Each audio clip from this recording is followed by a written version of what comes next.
I want to have a little chat about finding your flow. It's a bit of a buzz phrase we hear quite a lot: being in the flow, finding your flow, stay in the flow, just flow, all that kind of thing.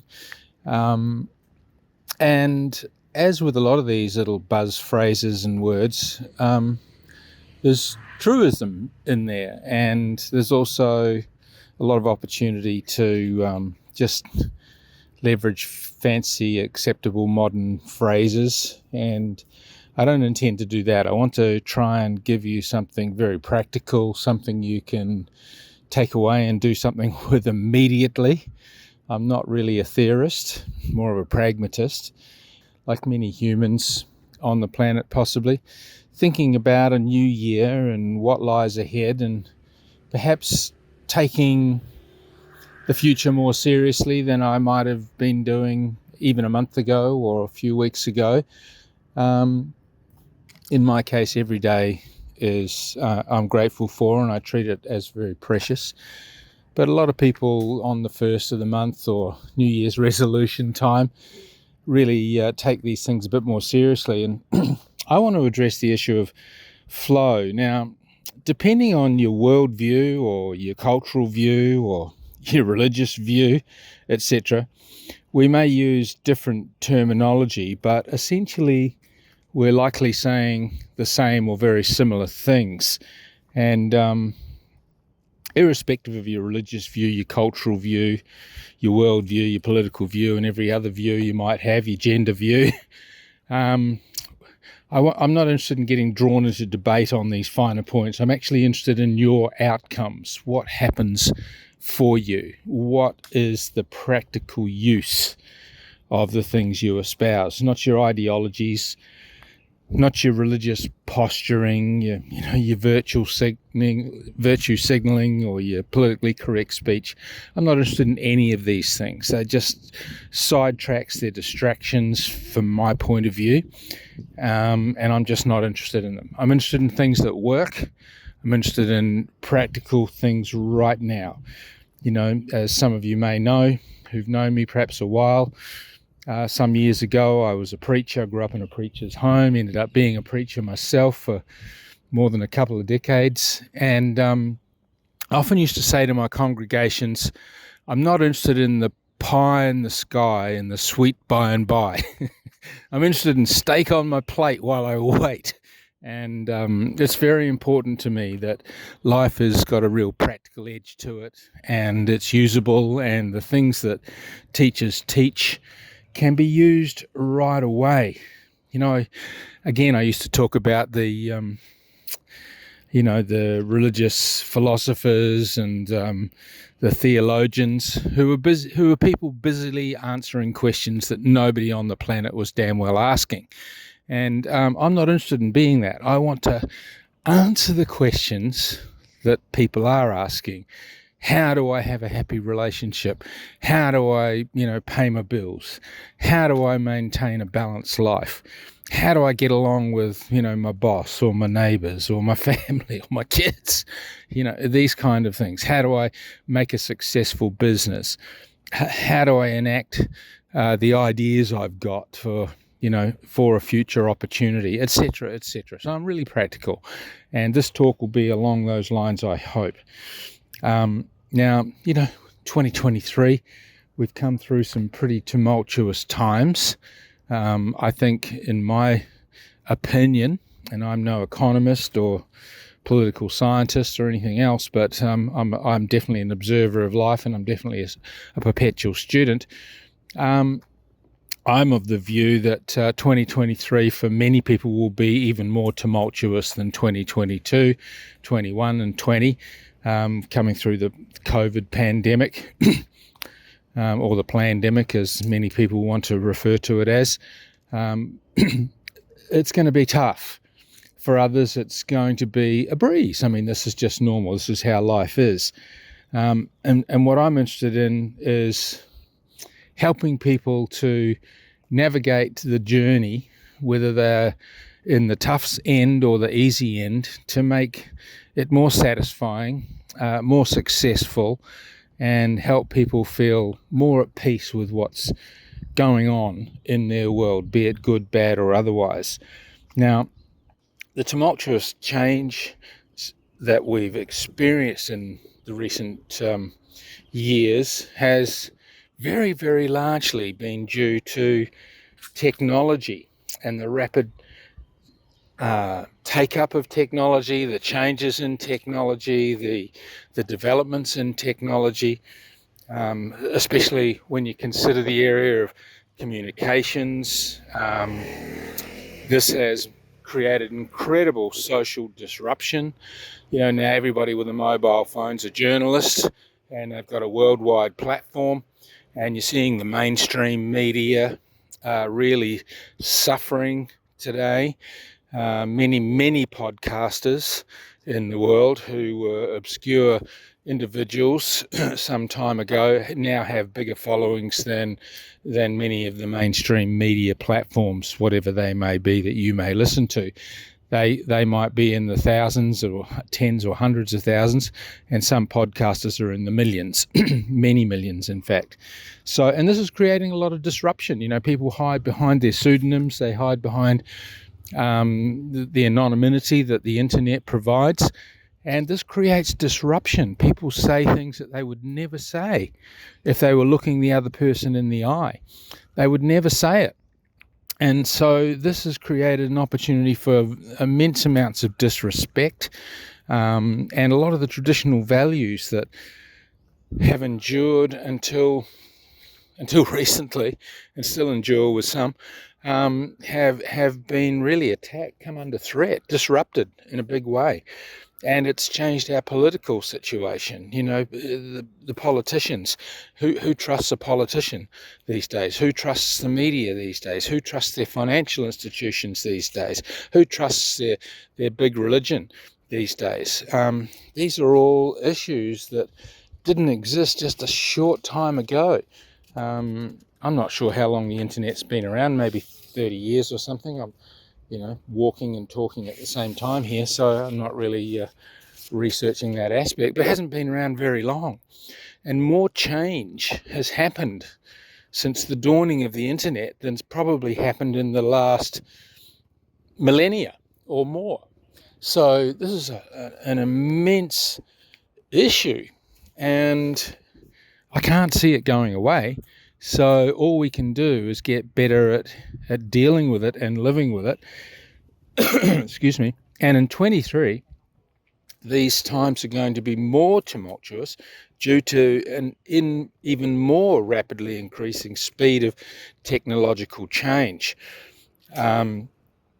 So this is going to be really difficult for some people to navigate, maybe especially for a lot of older people. Now, I'm older. But lucky for me, I've got a real appetite for technology. I'm involved in a technology business, and technology fascinates me. I'm a very curious kind of guy. Some people say, yeah, you sure are curious, and they don't mean it the way I do. But here's the thing that, with these technological changes and the fact that many governments, if not most of them, have printed 20 to 30% more money in the last few years, just very few years since the pandemic. These things are setting the world up for economic pressure, potentially the collapse of many economies, collapse of currencies. These things are potential. I'm not saying they're going to happen, but I'm saying the potential is there more than ever. The threat is certainly there more than ever.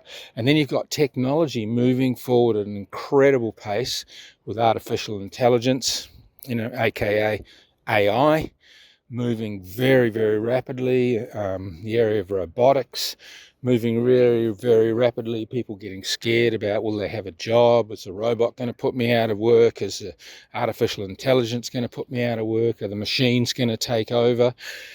And some of the old, sci-fi movies we watched over recent years, seem ever more close to a real thing nowadays. So all these things are really creating stress in people, and they're struggling to cope with it, a lot of them. They don't have the tools, they don't have the the understanding to know what to do.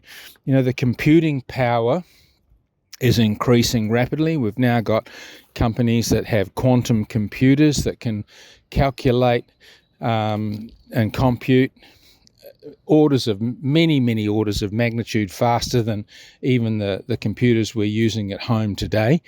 And the cost of this computing power is coming down amazingly rapidly. Pretty soon we'll all be, using these sort of high-speed devices, and there's companies now talking about connecting them to the human body, and so we're becoming connected to our technology in ways that were never even imagined just a few decades ago.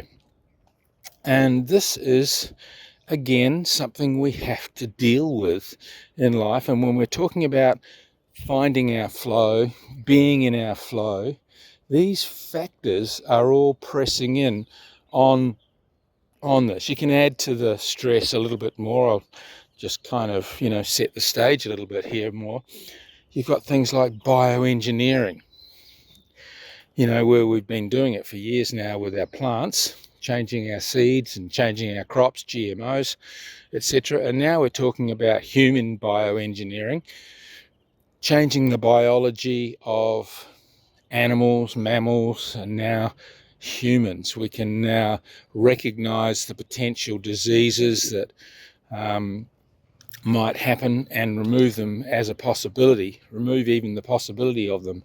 And this sort of technology is unbelievable. It's got huge upside potential. It's also incredibly scary on one hand as well.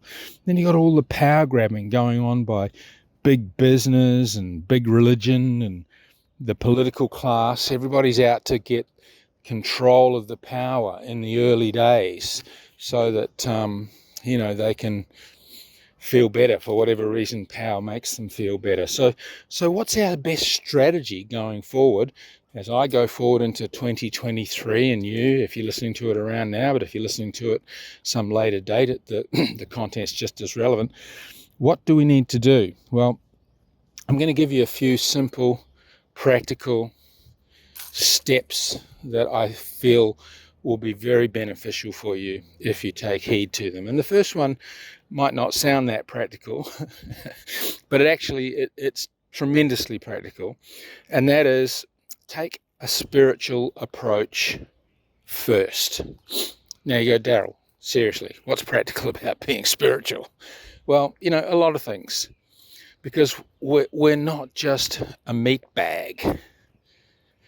We're not just a mind. We're not just thoughts coalescing around and swinging around. I've got a motorbike coming up behind me, so you'll hear it go by.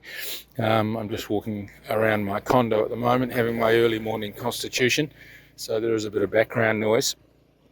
But taking a spiritual approach to life in general is super important. Now, what do I mean by a spiritual approach? I don't consider myself religious. I don't ascribe to any particular religion.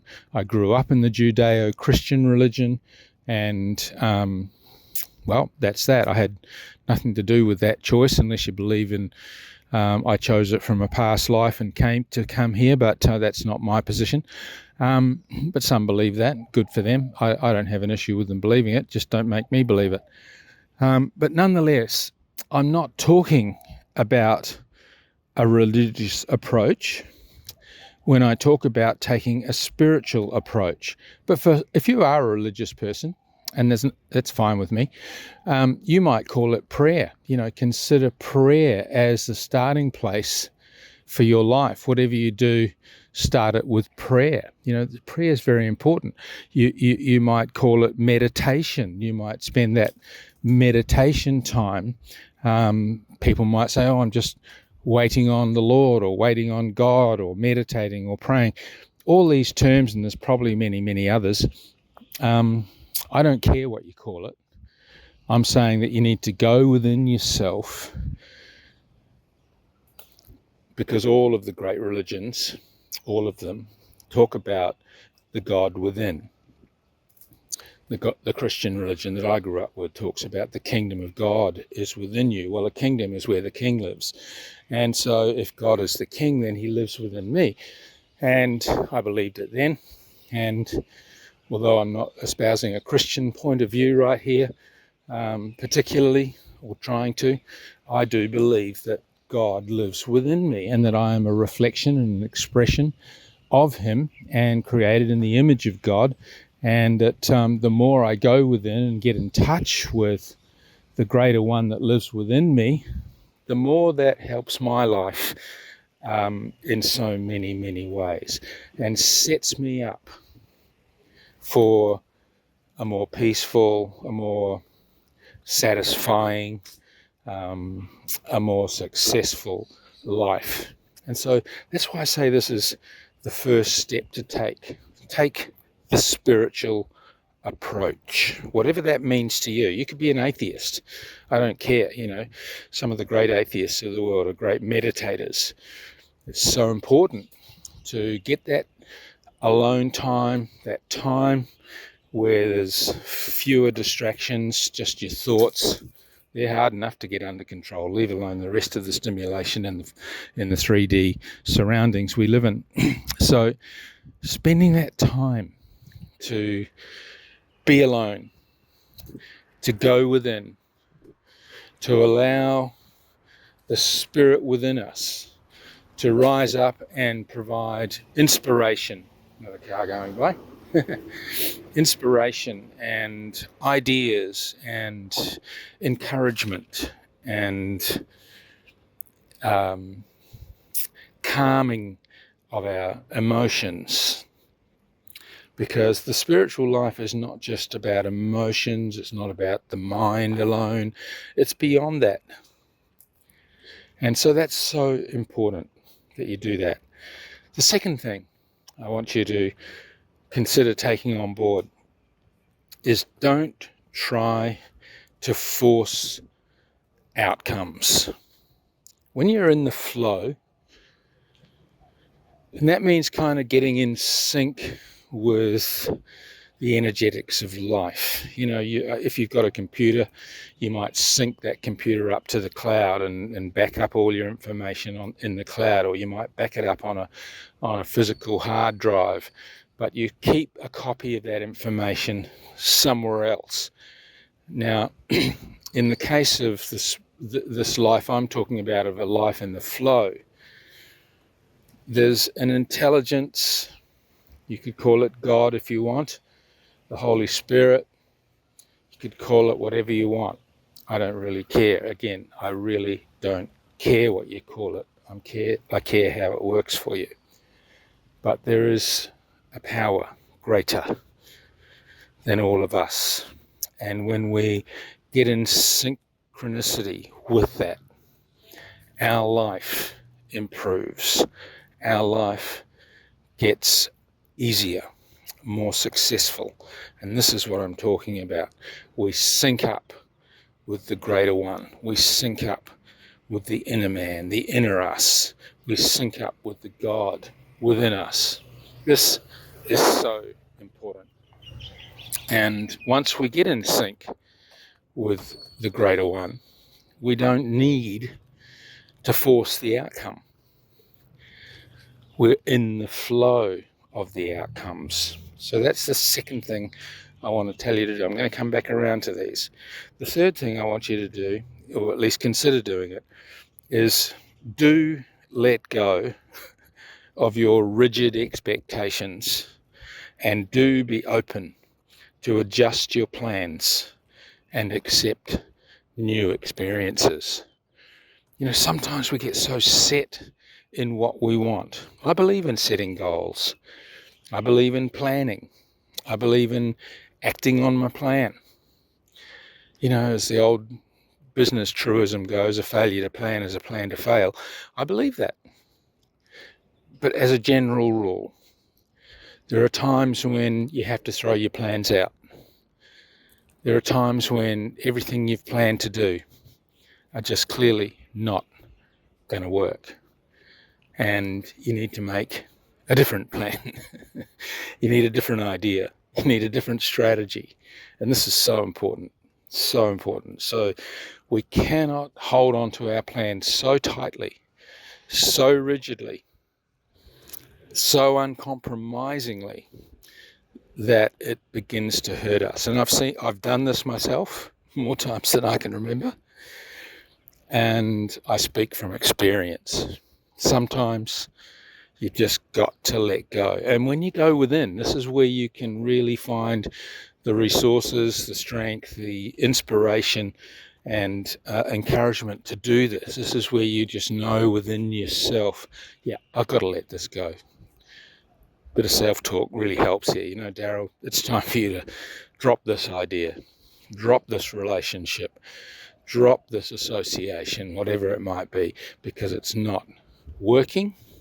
And furthermore, it's not going to work. In fact, if you continue with it, it will work against you.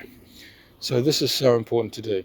And the fourth thing I want to bring to your attention for you to do is follow your inner tutor. You know, we've got this beautiful word called intuition. Intuition literally means inner teacher, teacher within. And we all have intuition. We all have our own inner guide. It's like a navigating system within us. And it's so important. It's the God factor inside us. If you're a believer in God, if you're not, if you're an atheist, well, it's that part of your makeup, your inner self that is beyond the external, and it can really only be contacted in any seriously meaningful way when you set that time aside to do the spiritual work first. This is why it's so important. This is why I said, you know, to become spiritually focused, to focus on within first. So one of the ways I do all this and take these 4 steps really is I like to walk in nature.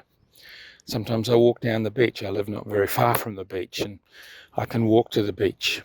And sometimes I just take my shoes off and walk in the water and feel the water and smell the sea, and I feel connected to nature. Now, nature is a part of life, and I'm a part of life, and we're all connected, as the saying goes. Everything is connected. Everything is connections operating at different vibrations. And so this is a really, really powerful thing for me. Now, you might have a different way of doing it. You might get in a dark room and, you know, light some candles and get some nice smelling things burning and, you know, quietly meditate there. I don't know how you do it. It's not important to me how you do it. It's important to me and you that you do it. One way or another, you need to connect with your intuition, your inner teacher. This is so important because you need inspiration beyond just beyond that which education can give you, beyond that which advisors can give you. You need inner tuition from within. And this is not easy to do. This is difficult to do, you know, because the mind can be so busy and so distracting with so many ideas. So that's why I find a walk in nature is really good. You know, in the Bible story of the Garden of Eden, in the cool of the evening, God came and walked with Adam in the cool of the evening. It was a time when Adam connected with his creator. And there's a time when we need to connect with that creator within us. God, the creator within us. We need to connect, and we need to feel at one with, and we need to feel guided by and influenced by and led by. This is so very important. And there's so many benefits, because once you learn to go with this flow, you'll find you'll experience less stress. You'll find your health improves. You'll find your enjoyment of life is greater. You'll find that you feel more present in the moment, and you'll begin to realize that life is for you, not against you. Many people are going through life feeling like life's against them. You know, life is not against you. Life is for you. But you've been just so busily distracted that you haven't given life the opportunity it needs to really support you in the way that life does it. Now, you've tried to force life into a little mold to, do it your way. Well, that's one thing life won't do. You do it life's way, or you suffer the consequences. Nature doesn't give a toss what you think, what you feel. If you don't take it on board and learn to flow with nature, learn to flow with God, learn to flow with life, you will suffer the consequences. That's how it is. You've got to realize this thing called human experience is an inside-out job. We've got to live it from within and experience it on the outside. This is how the system works. This is what it means to get into the flow. This is what it means to be more adaptable, open to change. It'll make us more likable when we live this way. People will find, there's something really calm about you. There's something really peaceful about you. There's something really edifying about you. There's something really attractive about you. What is it? It's that you've learned to go within, to follow the inner tutor and live your life from the inside out. Of course, the challenge we all face is to find the balance in doing this between going with the flow and being proactive in a practical sense. And, one thing's for sure, you've got to let go of the perfectionism and the need to control all the outcomes. And that's very difficult for some of us, control freaks, perfectionists, people that just, can't accept the fact that sometimes near enough is good enough. Sometimes it isn't too, by the way, but sometimes it is, and you've got to tell the difference. You've got to know the difference, and sometimes you've got to learn to surrender, which just isn't the easiest thing in the world to do all the time, but it's so important that we learn to do it. So listen, I'm going to close this little talk off in a little bit, and I just want to say, leave you with 3 very practical habits. Okay? And just make a note of these, write them down if you can't remember them easily. 3 very practical habits, and I hope they'll really help you. Number 1, focus on the present moment and let go of your judgments and your preconceived notions. Preconceived notions and judgments of circumstances and people and ourselves. These are things that are very, very self-limiting, self-destructive. Now, you wouldn't pull a knife out of the kitchen drawer of knives and start stabbing yourself with it unless you're of a mind to kill yourself, which hopefully you're not, because that's just craziness. Well, we do it, we self-sabotage ourselves in so many other metaphysical and subtle ways by thinking so much about the future, so much about the past, and so little about the present moment. This moment, think about this moment, what's good about this moment, for all the struggles you might be having, for all the challenges that might be in your life right now. What are the good things in your world right at this very moment? What are they? Think about these.